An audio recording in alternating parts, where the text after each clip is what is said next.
Shalom Chaverim, I'm Stephen Ben-Nun. You're watching Israeli News Live. A quick take of our broadcast here. We're actually on the road here on a little short trip. Be back in studio tomorrow night. But I wanted to share with you guys a couple of things that we're actually keeping our eye on here. Al Jazeera is actually posting this article here. And of course, Al Jazeera, a lot of times I think, is more of a propaganda website, but nonetheless, they are posting this article right here saying that Syria to consider granting Kurds greater autonomy in the country. Now, this is something that the Kurds have been wanting. They do make up 15% of the Syrian population before the war actually began.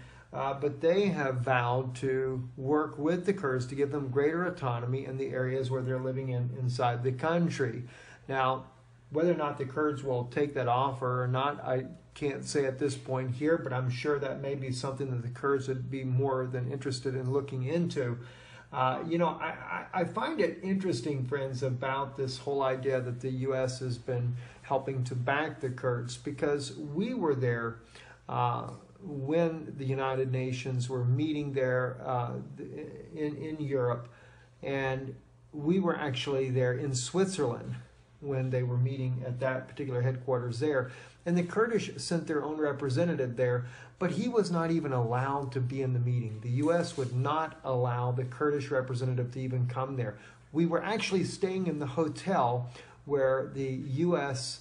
backed Free Syrian Army representatives were staying at. And so we saw them. We saw the U.S. delegation meeting with them during dinner, etc. So we were aware of what was going on and how the Kurds were just held up in some hotel hoping to be part of this negotiation between Syria and the U.S. backed groups that were fighting against Syria there, but they never were. So I kind of think it's kind of ironic that the U.S. is backing the Kurds at this point here, unless, of course, it's just that, well, the Free Syrian Army, Al-Qaeda, al-Nusra, none of these guys ever really delivered on what they were promising that they could deliver. So the Kurds now are the new favorite in this case here. But Syria is trying to work with them in their country. Now, they are trying to declare their own state inside of Iraq. That's where this is actually happening at now. The Iraqi government is not for it. The Turkish government definitely is not for it. The U.S. and, of course, Israel are backing that. And, of course, I think that they should have their own place as well. A place where Kurds can go and feel safe rather than being attacked from every angle. The only place they've actually been safe at that I know of in the Middle East, of course, has been Syria before the war. Anyway, going on in other news as well, North Korea. Of course, President Trump once again talking about really laying waste to North Korea. Effective communicator, Trump vows devastation of North Korea should U.S. pursue a military option. Friends, let me tell you something. I realize Kim Jong-un is definitely not the smartest guy in the world. He should have come to this negotiating table. They should have tried to work things out.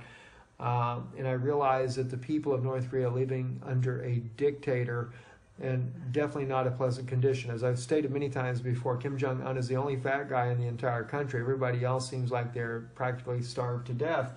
Not quite, it's not like a complete starvation, but the point is that they're very, very thin people living there.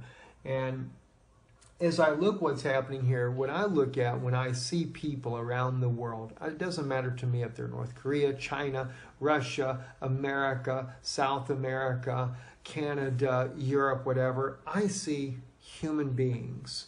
I don't look at things from a nationalistic standpoint, although I do love America, I do love Israel, as far as my people that are there. But see, as believers in Yeshua, as Christians, whether the Christian is Russian, North Korean, American, Israeli Christian, or whether they're European Christians, they're just Christians. They're believers.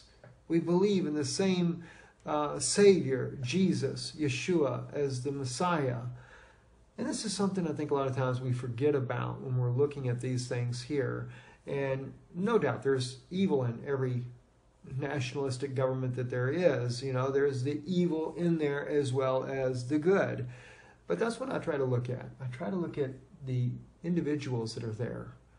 And so that's something I figured I'd just share with you, some of the thoughts I think about when I look at this. Because sometimes people, I understand, a lot of people say, Steve, I don't know why you'd say that about America. Russia is this evil empire. But we have to remember, we have a lot of Christian brothers and sisters that live in Russia.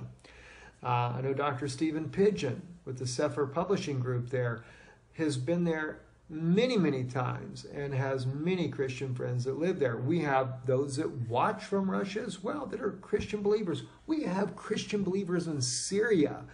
And we have literally received emails from them saying they stand with Bashar al-Assad, they said, because he's the only leader that has ever been good to the Christian community inside of Syria.